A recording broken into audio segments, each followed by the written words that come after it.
Direct News TV. January 24, 2024. Drones attack deep in Russia as Medvedev threatens Ukraine's existence. Russia and Ukraine traded deadly aerial attacks on civilian centers in the past week of the war, but Ukraine also scored hits on military and economic infrastructure deep in the Russian heartland, extending its reach to St. Petersburg for the first time. Ukrainian military intelligence said it had struck an unspecified military target in St. Petersburg on Thursday, using drones launched from Ukrainian soil. Ukrainian Strategic Industries Minister Oleksandr Kamyshin confirmed the attack, telling the World Economic Forum in Davos that the attack was carried out by a Ukrainian-built drone that had traveled 1,250 kilometers (780 miles) from Ukrainian soil. Russia's defense ministry said 3 drones had been launched and it had downed all 3 over the Gulf of Finland that day, one near an oil terminal. On Sunday, Ukraine attacked again in several locations, and this time, the evidence of its success was clear. Russian gas producer Novatek said it was suspending operations at a plant and loading terminal in the port of Ust-Luga near St. Petersburg, following a fire, which Ukrainian media credited to due to a drone attack, citing Security Service (SBU) sources. Novatek said it had resumed loading on Wednesday, but plant operations could take weeks or months to return to normal, analysts said. This meant the company would lose money, exporting low-value gas condensate rather than processed naphtha, jet fuel and gasoil. Kremlin spokesman Dmitry Peskov said aerial defenses were being strengthened following the attack. Ukraine also claimed to have attacked the Shchiglovsky Val plant in Tula, 150 kilometers, 93 miles south of Moscow, which reportedly manufactures the Panzer S and Panzer S-1 air defense systems.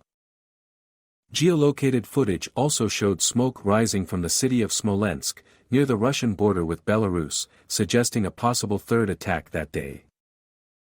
Ukraine has been developing its own long-range aerial and surface drones at least since the middle of last year, when it attacked several military targets in Crimea and the Black Sea. Unlike donated Western weapons, they do not carry restrictions about their use on Russian soil. Ukrainian National Defense and Security Council Secretary Oleksiy Danilov claimed that Ukraine was among the top 3 drone manufacturers in the world. Ukraine is suspected of being responsible for the shelling of Donetsk city in its occupied east, which killed at least 27 people on Sunday, although it did not claim the attack.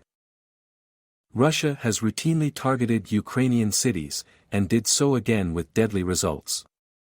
Kharkiv bore the heaviest toll. Russian missiles killed 18 people and injured an estimated 130 in various cities on Tuesday, but 8 of the dead were in Kharkiv, said its mayor, which suffered 3 waves of attacks.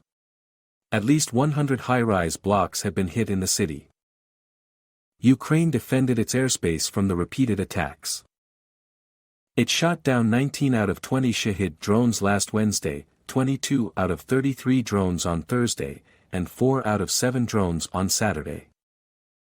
In each case, Russia also used a small number of missiles, as it has been doing for months, copying a Ukrainian tactic designed to overload air defense systems. A Pentagon official said these were probing attacks as Russia looked for weaknesses in defenses. They've not succeeded so far. Ukrainians have a lot of experience over the last few years on how to cope with these kinds of Russian assaults, Celeste Wallander, an assistant secretary of defense, told reporters. What made Tuesday's attack different was that Russia used no drones. It launched 44 missiles of various types, half of which Ukraine intercepted, mostly over Kyiv. No end in sight. Ukraine's Western allies continued to pledge weapons and ammunition, forecasting a third year of war, as defiant Russian rhetoric left little hope of negotiations anytime soon. The existence of Ukraine is mortally dangerous for Ukrainians, wrote Dmitry Medvedev, the deputy head of Russia's powerful Security Council, on the Telegram messaging app. The presence of an independent state on historical Russian territories will now be a constant reason for the resumption of hostilities, he said, elucidating an irredentist policy towards all of Ukraine. There is a 100% probability of a new conflict, Medvedev said, even if Ukraine entered the EU and NATO. This could happen in 10 or 50 years. Some in Europe took Russia at its word. We hear threats from the Kremlin almost every day, so we have to take into account that Vladimir Putin might even attack a NATO country one day, German Defense Minister Boris Pistorius told Tagesspiegel. Our experts expect a period of 5 to 8 years in which this could be possible, Pistorius said. It was the latest in a series of ominous warnings. NATO's military committee chief called for a war-fighting transformation of NATO 2 weeks ago. And the commander-in-chief of Sweden, which came a step closer to NATO membership when Turkey's parliament ratified its bid on Tuesday, last week told Swedes to prepare for war. Even Russian Foreign Minister Sergei Lavrov, who as recently as last September was saying Russia was ready for talks, said Russia will achieve the goals of its special military operation consistently and persistently. Looking for ammunition. Accordingly, Western governments have been stepping up ammunition production. Varying estimates give Russia an advantage of between 5:1 and 10:1 in artillery shells. There is concern that disparity could harm Ukraine's stout defense. During the past week, for example, Ukraine has retreated some hundreds of yards in Kharkiv, where Russia has been assaulting the front lines relentlessly. European Internal Market Commissioner Thierry Breton said on Saturday that EU defense industries would be capable of producing 1 million artillery shells a year by April, up to 1.4 million by the end of the year and more next year. Defense industries have complained that they cannot increase production unless governments provide long-term contracts, and NATO on Tuesday made up for some of this shortfall with a $1.2 billion contract to 2 manufacturers for 200,000 rounds of artillery ammunition. The NATO Support and Procurement Agency, NSPA, struck the deal on behalf of allies who will either pass on the shells to Ukraine or use them to stock up their own depleted inventories. Poland became the latest EU member to sign a bilateral 2024 defense agreement with Ukraine on Monday, following Germany, Estonia and Latvia. Germany announced it would provide 6 Sea King helicopters to monitor coastal waters.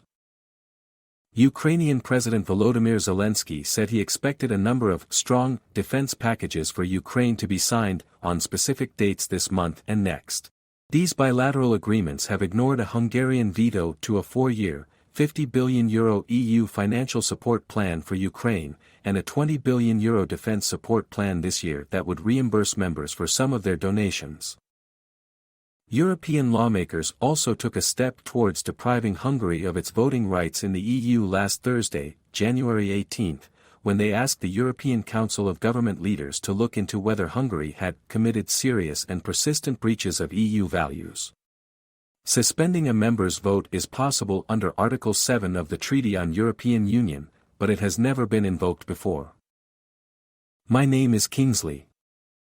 Please like, share, subscribe and hit that notification bell so you can be the first to be notified whenever we post. You won't regret it.